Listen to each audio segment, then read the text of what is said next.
Δίνει βοήθειες ο Μπεμπέ, ο οποίος κερδίζει μπάλα και ανεβαίνει. Για να δούμε τον Λουτσιάνο Μπεμπέ. Έτοιμος και για τη σέντρα. Κάνει κίνηση ο Σκέμπρι. Να δούμε το σουτ από τον Ασίση. Μπάλα έξω. Την Κυριακή η Μπρόντμπι θα αντιμετωπίσει την Χόρμπο. Στις 7 το λάθος που πήγε να γίνει από το Ρούνιε. Ο Παναγί διόρθωσε και απομάκρυνε την μπάλα.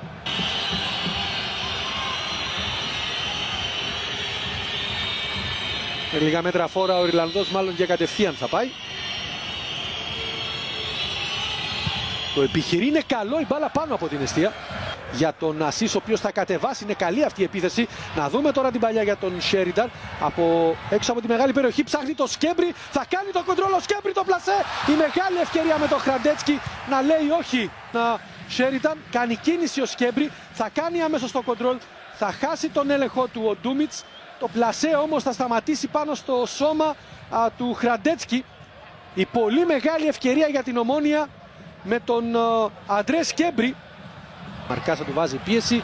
Έριξον ψάχνει από την άλλη πλευρά τον Ροσχάνη. Καλό κοντρόλ. Θα πάρει και την μπάλα ο Ροσχάνη. Το σούτο Παναγί με τα πόδια σε κόρνερ. Μεγάλη επέμβαση.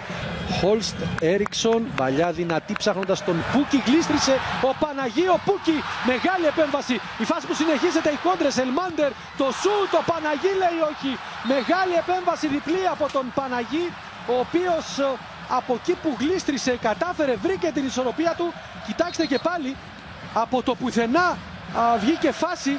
Ο Παναγί όμως, δείχνοντας τα τεράστια του προσόντα, απομακρύνει την μπάλα σε πρώτο χρόνο. Το δεύτερο σουτ και πάλι ο Παναγί λέει όχι και στη συνέχεια το κόρνερ.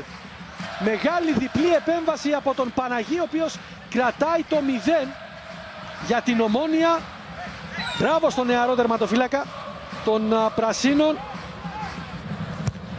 Ο Λάρσον στην εκτέλεση του κόρνερ, απομακρύνει ο Σέρινταν, όχι καλά, κεφαλιά που γίνεται. Να δούμε τον Γιόχανσεν, τη σέντρα σουτ, Παναγί και πάλι αισθηκτοδός και η μπάλα είναι κόρνερ.